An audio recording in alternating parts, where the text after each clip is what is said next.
Irmãos, abra sua Bíblia em Mateus capítulo 22, versículo 34. Mateus 22.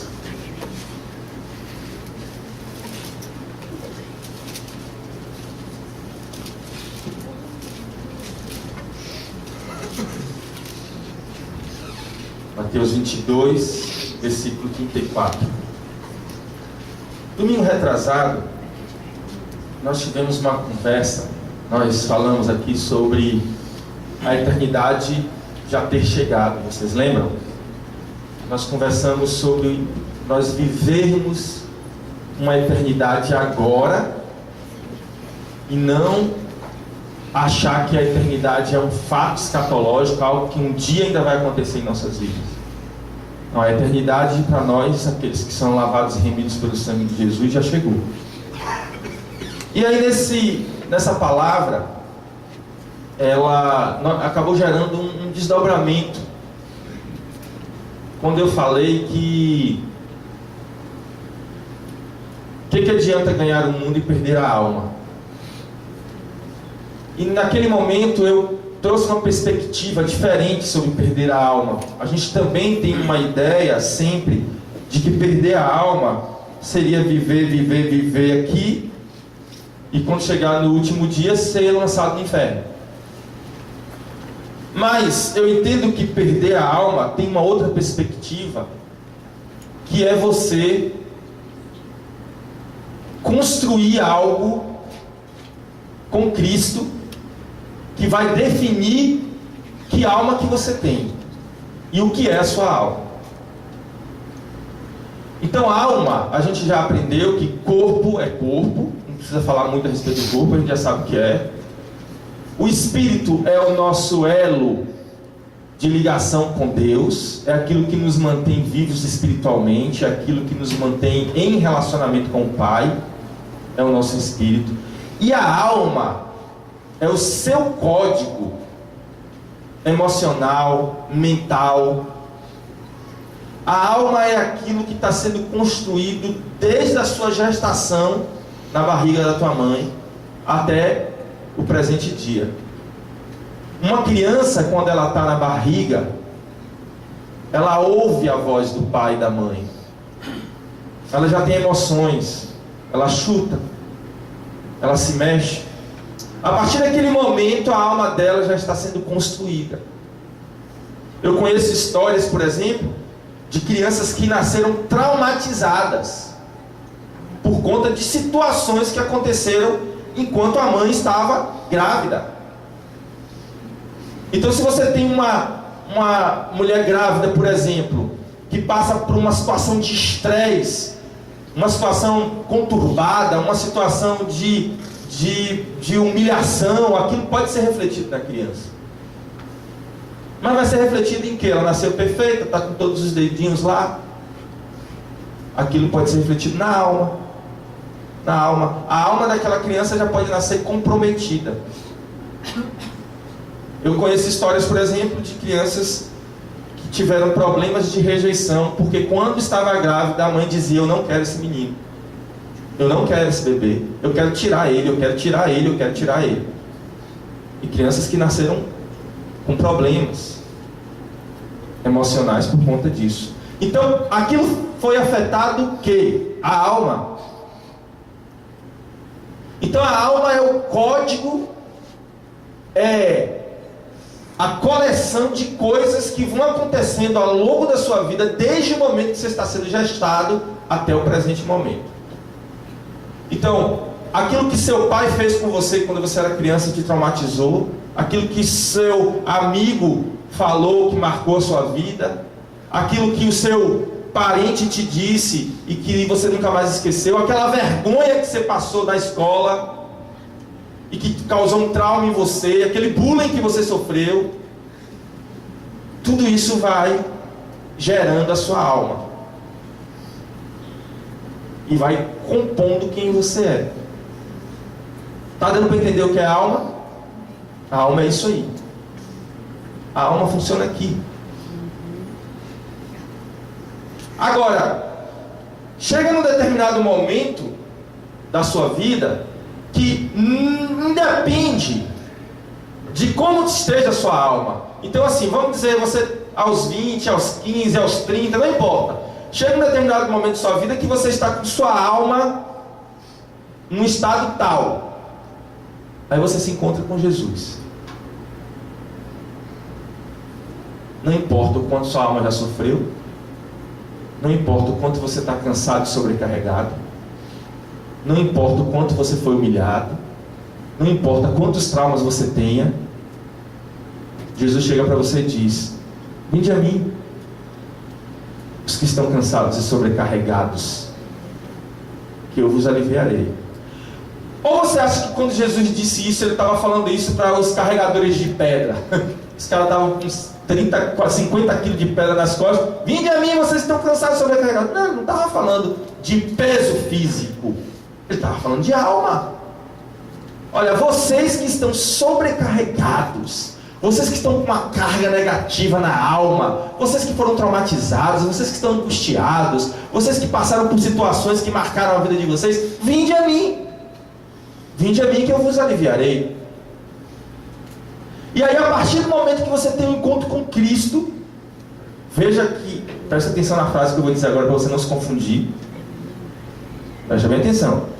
No momento em que você tem um encontro com Cristo, você tem a possibilidade de curar a tua alma. Você ouviu a palavra possibilidade? Por que eu estou dizendo a possibilidade? Porque a partir do momento que você se encontra com Cristo, não é instantâneo, não é uma mágica, não é assim, eu levanto minha mão e aceito Jesus como meu Salvador e pronto, agora estou curado da alma. Não funciona assim. Porque em Cristo está a solução para os seus problemas. Mas você precisa ir buscar isso em Cristo. Você precisa inclusive querer a cura da sua alma. Você sabia que tem gente que não quer ser curado? Tem. Você já chamou a sua atenção o fato de que quando as pessoas chegavam para Jesus, o cara chegava cego.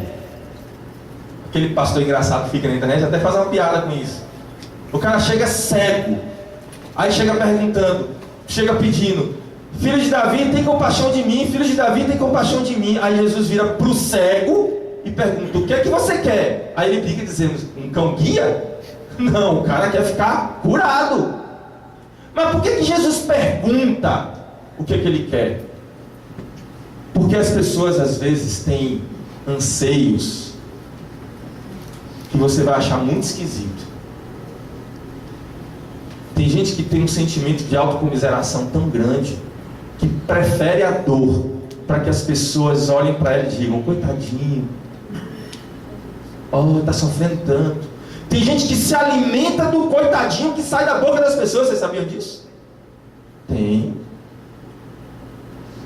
gente que não quer. Eu vi um irmão, não lembro se foi Capelete, eu vi um irmão falando uma vez que estava trabalhando na Cracolândia e tentando libertar as pessoas, e encontrou um cara que era rico, a família era rica, e ele estava lá morando na rua. E aí um grupo de irmãos chegaram e quiseram ajudá-lo e deram banho nele, e aí conversaram com ele e disseram: olha, vamos restaurar você, nós vamos levar você para sua família, nós vamos te dar uma vida digna. Ele falou: não, eu não quero, eu quero ficar aqui. O cara era rico e ele queria ficar na rua. Tem gente que se alimenta, talvez ele estava lá pensando e se sentindo alimentado pelo fato da família, dizendo assim: a minha família sabe que eu estou aqui e ninguém vem me ver. Tem gente que se alimenta disso. Tem gente que se alimenta de rancor. Tem gente que se alimenta do erro dos outros. Então assim, ele errou comigo, e você dorme pensando nisso e você dorme em paz. Entre aspas. Tem gente que não consegue. Você conhece aquele tipo de gente que parece que não consegue viver bem quando tudo está bem? Tem gente assim, está tudo em paz, não tem problema, e a pessoa fica procurando um problema. É como se ela dissesse assim: não está certo isso, está tudo em paz, tem alguma coisa errada. Eu conheço uma pessoa assim. Eu tive um patrão que ele era assim. Quando ele chegava na empresa, que estava tudo dando certo, os relatórios estavam todos sendo entregues em dias, estava tudo maravilhoso, a empresa estava dando lucro, ele ficava agoniado, aí ele queria criar uma desavença entre dois funcionários, no mínimo, para ele ter que resolver. Era uma coisa incrível, a gente descobriu isso, nós diagnosticamos ele. Ele queria problema. Então as pessoas vão conduzindo suas almas dependendo das suas patologias, das suas doenças, das suas carências, dos seus defeitos de fabricação, às vezes. Agora, a questão é, quando você se encontra com Jesus, isso tem que mudar. A sua alma precisa passar por uma transformação para que você comece a escrever um novo código genético espiritual. Seu DNA agora é outro. Seu DNA é o de Cristo. E em Cristo não há depressão, em Cristo não há medo, em Cristo não há rancor, em Cristo não há desespero, em Cristo não há vontade de desavença. Tem gente que gosta de brigar. Gosta. Tá tudo bem e ela tem que arrumar um motivo besta para criar uma confusão com você. Aí Jesus chega querendo mudar isso. Chega querendo te dar um novo código genético e transformar você numa nova alma. Ele quer zerar a tua alma para que você comece a construir agora uma nova história com Ele. Amém? Amém. Amém.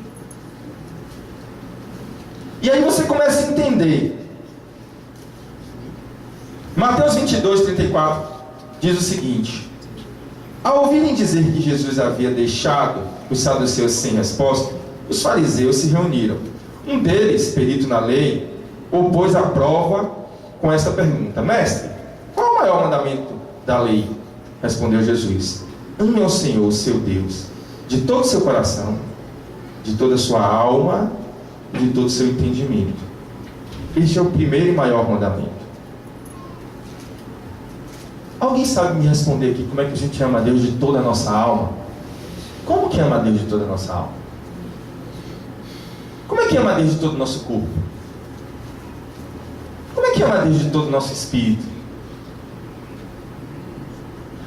Eu creio que amar a Deus de todo o nosso corpo, tecnicamente falando, deveria ser assim. Vem cá, Bia. Deveria ser assim. Deus teria que estar materializado e eu teria que estar: eu te amo, ai como eu te amo demais. Isso deve ser amar a Deus de todo o meu corpo. Oh, como você é linda. Ela é linda mesmo. Oh, como você é linda, eu te amo. Isso talvez significasse amar a Deus de todo o nosso corpo. Obrigado. Amar a Deus de todo o nosso espírito talvez signifique você estar numa conexão tão forte espiritual. Por exemplo, quando você chega num ambiente aqui que você está vendo um louvor sendo entoado, aí você chega e consegue não ficar disperso.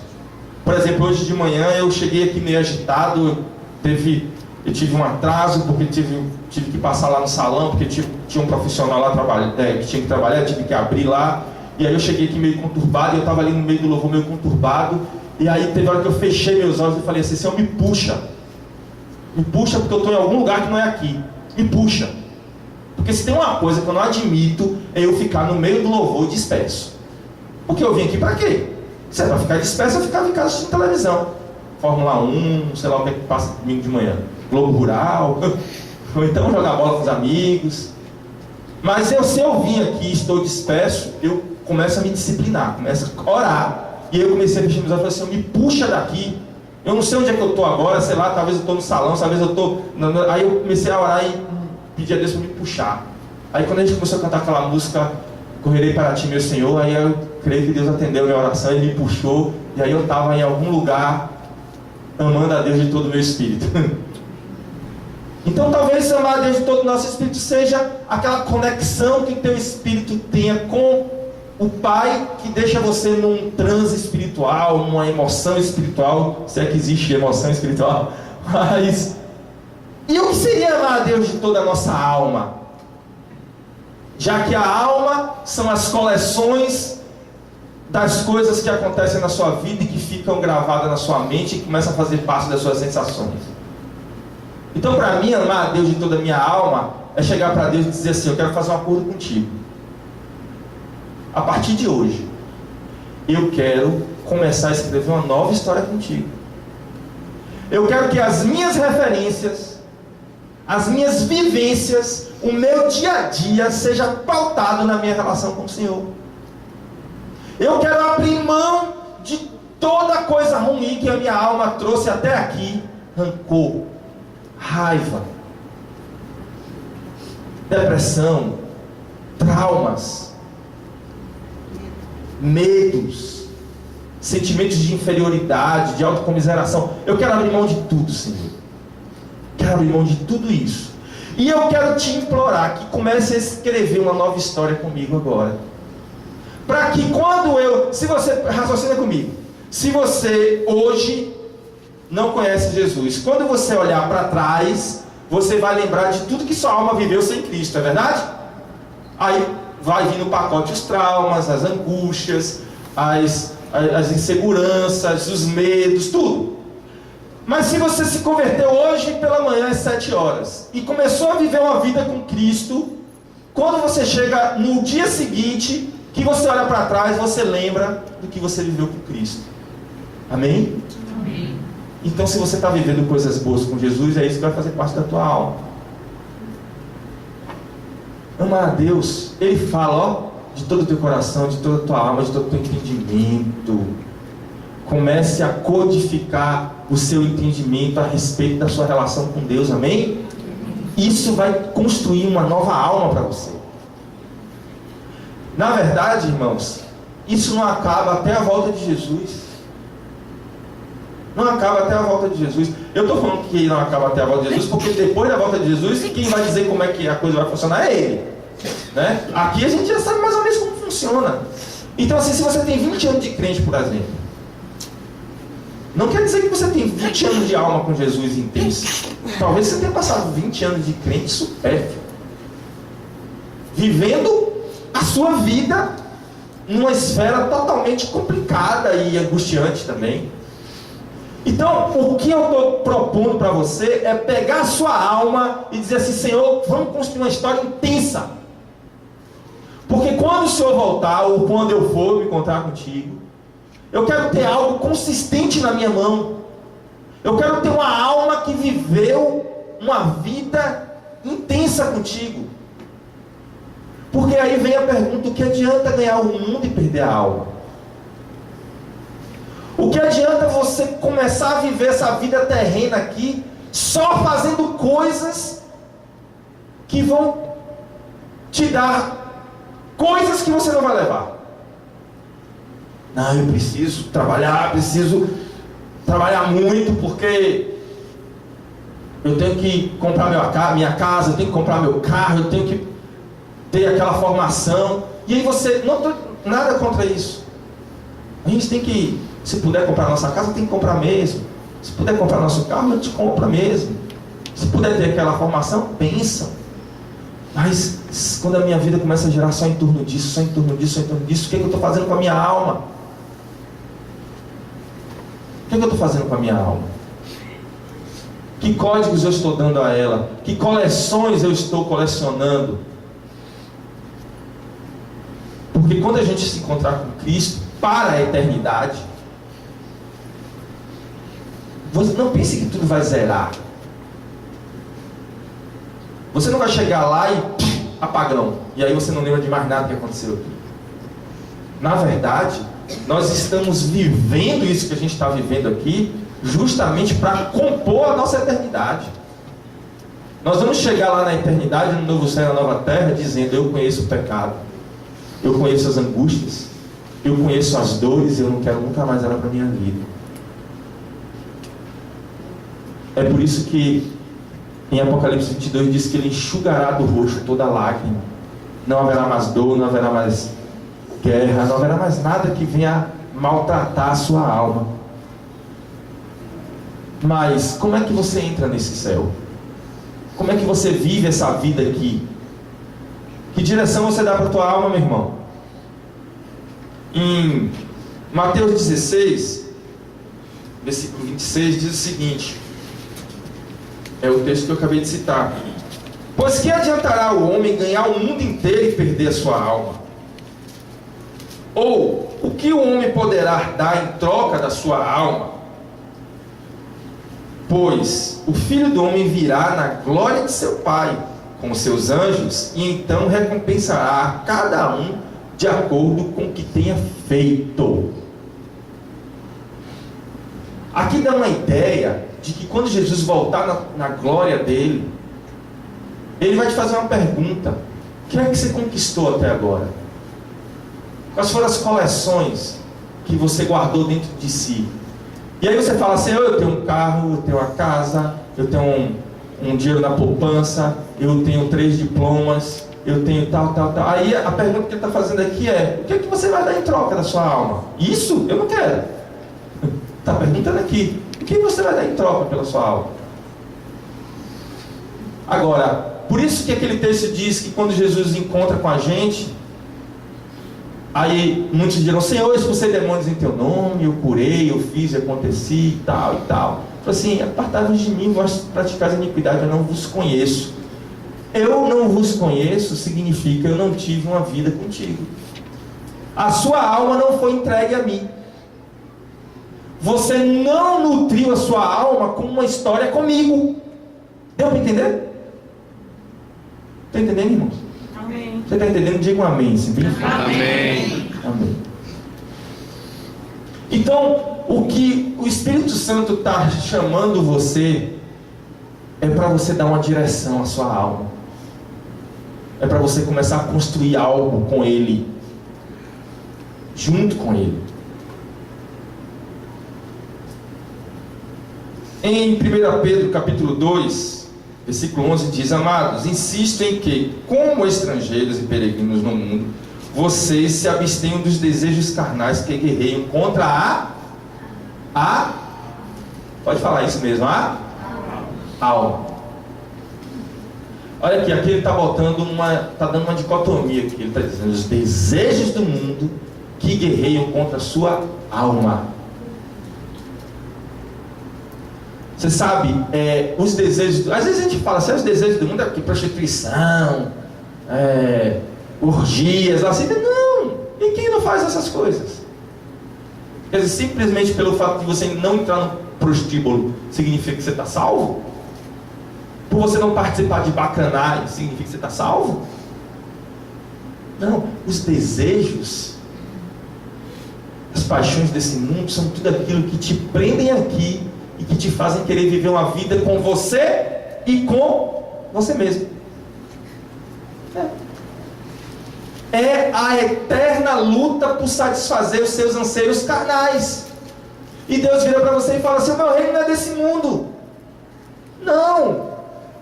Por que você está tão preocupado com as coisas que dizem respeito a essa terra que passa? Outro dia a Júnior falou uma coisa aqui que me deixou muito impactado mesmo. Às vezes me falta até coragem. Eu fico com medo de ser um pastor meio opressor. E aí por isso que talvez me impacta quando alguém fala e fala assim: tá vendo? Você não falou, eu fui levantei outro para falar. Mas ele falou assim: gente,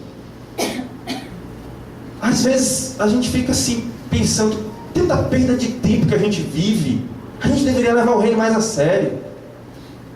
A gente deveria levar a nossa vida com Cristo mais a sério. Às vezes a gente leva a vida com Cristo como se fosse um a mais. Eu também sou crente. Eu também vou para as reuniões de vez em quando. Eu também tenho um espaçozinho da minha vida que eu dedico ao Senhor. Não, o reino de Deus é algo que a gente tem que viver intensamente. Na verdade, toda a nossa vida tem que se nortear pela nossa relação com Jesus. O resto é que tem que ser supérfluo. Então eu tenho que começar a construir uma alma que tenha isso como referência. Porque se eu começar a viver assim, aí vocês vão ver as suas sobrecargas irem embora. Vocês vão ver vocês começarem a se libertar dos traumas, das agonias, daquilo que feriu a sua alma e fez com que você se tornasse uma pessoa triste, angustiada, cheia de problemas. Em Lucas, capítulo 12, diz o seguinte: eles proferiu ainda uma parábola dizendo: o campo de um homem rico produziu com abundância, e arrazoava consigo mesmo dizendo: que farei, pois? Não tenho onde recolher os meus frutos. E disse: farei isto, destruirei os meus celeiros e reconstruí-los-ei maiores, e aí recolherei todo o meu produto e todos os meus bens. Então direi à minha alma: tens em depósito muitos bens para muitos anos. Descansa, come, bebe e regala-te. Mas Deus lhe disse: louco, esta noite te pedirão a tua alma. E o que tens preparado, para quem será? Olha a pergunta que Jesus faz para o cara. Então, a pergunta que eu quero fazer para nós primeiro é a seguinte: por que a gente trabalha tanto? No que a gente norteia a nossa vida quando a gente acorda de manhã? A gente norteia nisso aqui. Não, esse cara aqui não é feio não, gente. Quem não quer ter uma condição financeira tranquila, a ponto de você acordar todo dia e dizer assim: tô de boa? É o que eles chamam por aí de estar com burro na sombra. Tô de boa. Tenho uma renda mensal tranquila, minhas contas estão pagas, o que eu quiser consumir eu consumo, tô de boa. É por isso que a gente se acaba tanto de trabalhar, ou não é? Porque a gente quer ficar de boa. A gente quer ficar de boa, a gente quer pegar naquilo que a gente deseja. Bota uma mulher dentro, solta a mulher dentro do shopping sem um cartão de crédito. Ela chega em casa depressiva.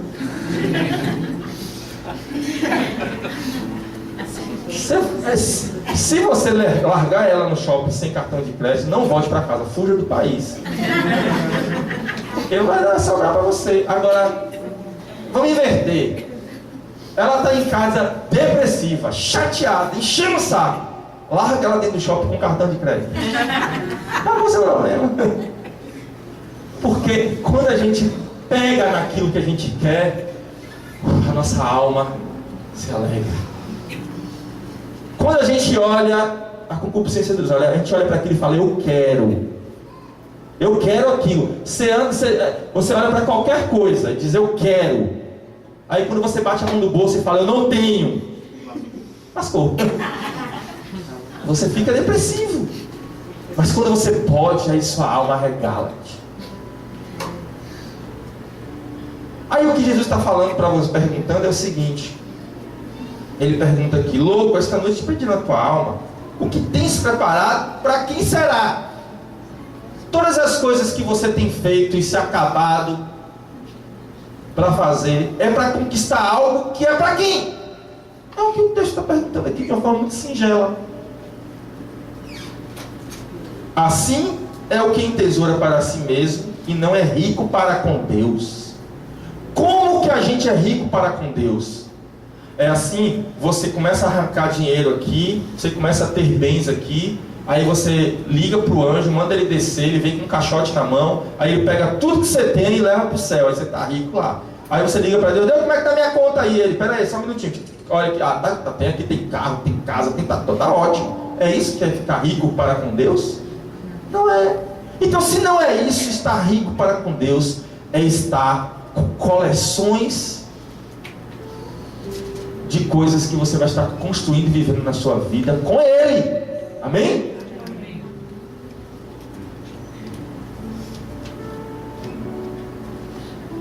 Em Mateus 10:28 diz: não tenham medo dos que matam o corpo, mas não podem matar a alma. Antes, tenham medo daquele que pode destruir tanto a alma como o corpo no inferno.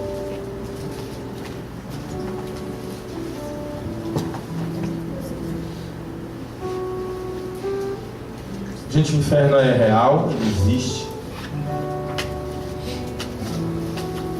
E Jesus falou disso aqui. A gente acabou de ler. E você sabe, o inferno está à espera de quem? daqueles que entregaram sua alma. A gente fica falando assim. Esses dias meu filho me perguntou, não lembro qual deles, me perguntou assim: pai, é verdade que Xuxa fez um pacto com o diabo, que vendeu a alma dela para o diabo? Porque a gente ouve isso desde que a gente é pequeno, né? E se você pegar o disco de Xuxa, rodar ao contrário, vai ter aquelas coisas lá e tal. A gente ouve isso desde que a gente é pequeno. Ah, a Xuxa vendeu a alma. Eu falei: filho, olha, que ela fez um pacto, encontrou com Satanás e disse: Satanás toma minha alma, eu não acredito muito não. O pessoal do pagode pode até ser, mas Xuxa eu acredito que não. Mas, é brincadeira, tá, gente? Mas acontece que às vezes a gente mistifica demais as coisas. A gente fica imaginando Xuxa lá entrando num lugar, evocando o diabo, Satanás aparece na frente dela e fala: o que é que você quer? Quero ser rica, quero ser poderosa. Aliás, recentemente acho que ela brigou com o diabo, né? Que ela foi pra Record, ela saiu da Globo, o negócio não deu muito certo pra ela não. Mas a gente imagina ela sentada no quarto escuro e o diabo aparecendo para ela e dizendo: então tá bom, eu vou fazer você ser rica, você vai ter tudo que você quer, mas depois eu quero a sua alma. Aí a gente fala: Deus é mais. Quantas vezes a gente faz isso? Vender a alma para o diabo é muito mais simples que isso. É só você pegar a sua alma e direcionar para aquilo que não é de Deus. Porque aquele que é amigo do mundo é inimigo de Deus. Simples assim. Porque se Xuxa é inimiga do mundo, de Deus, porque ela fez um pacto com o diabo, aí Jesus falou assim: é mais simples que isso. Aquele que é amigo do mundo já é meu inimigo. Aquele que está construindo coisas para si já entregou a sua alma para a perdição. Então, filho, aí eu expliquei isso para ele: entregar a alma para o diabo, vender a alma para o diabo é algo muito mais simples. Basta a gente começar a colecionar as coisas que a gente sabe que não vão construir uma vida com Cristo.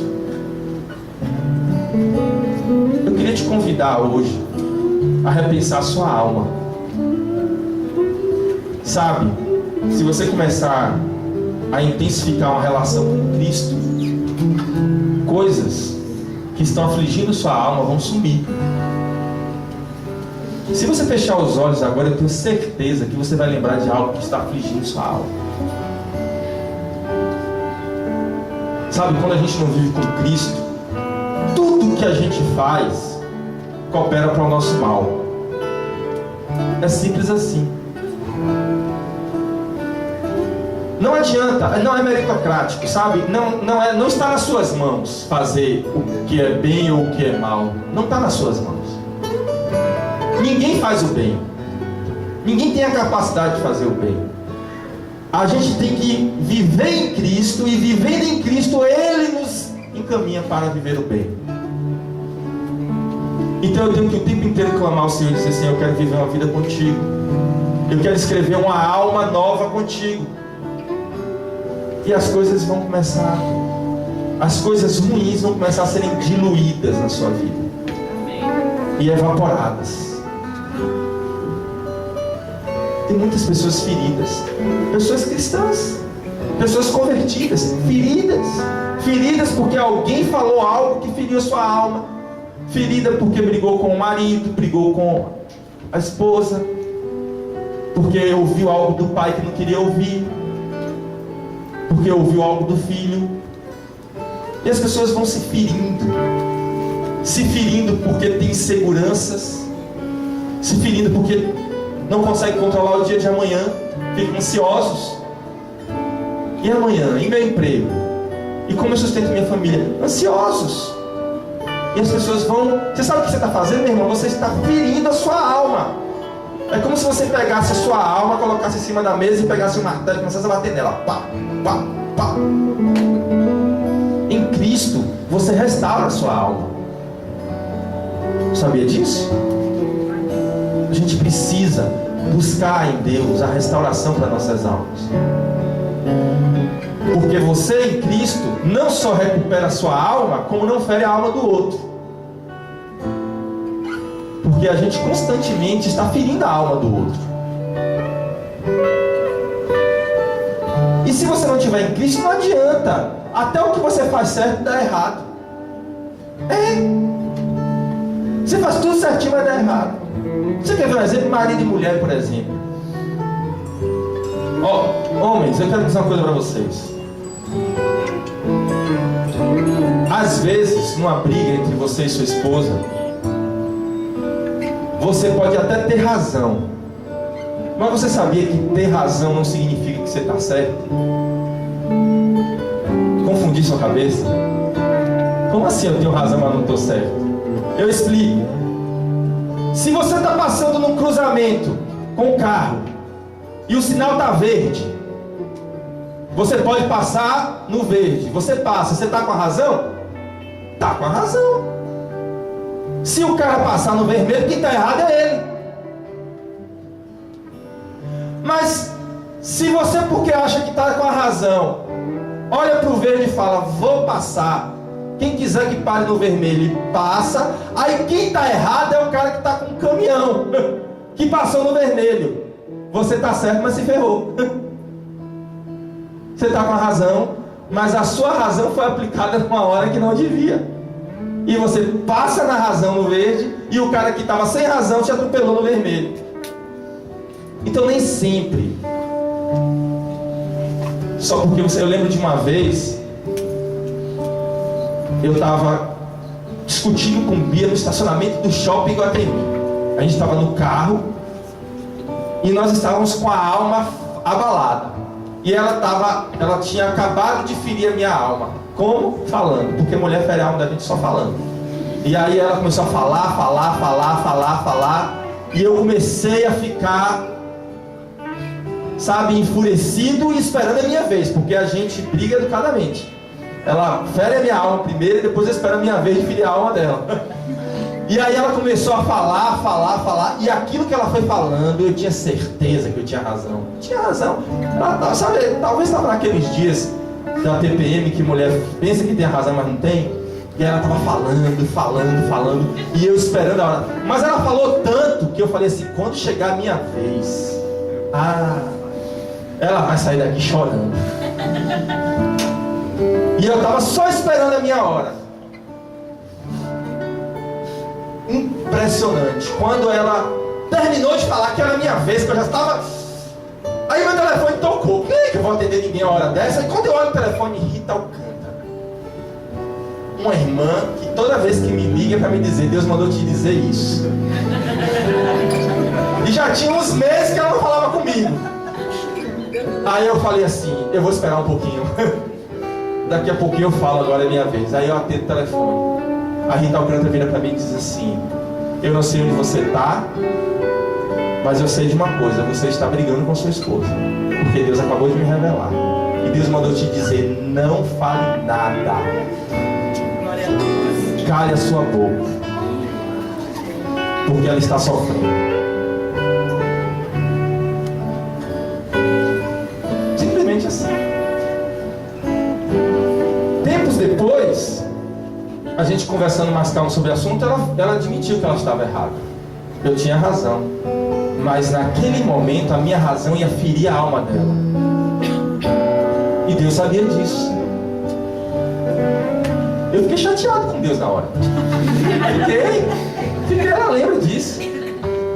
Tanto é que eu fiz por obediência. Eu não fiz assim, ó, o Senhor falou comigo, glória a Deus, não.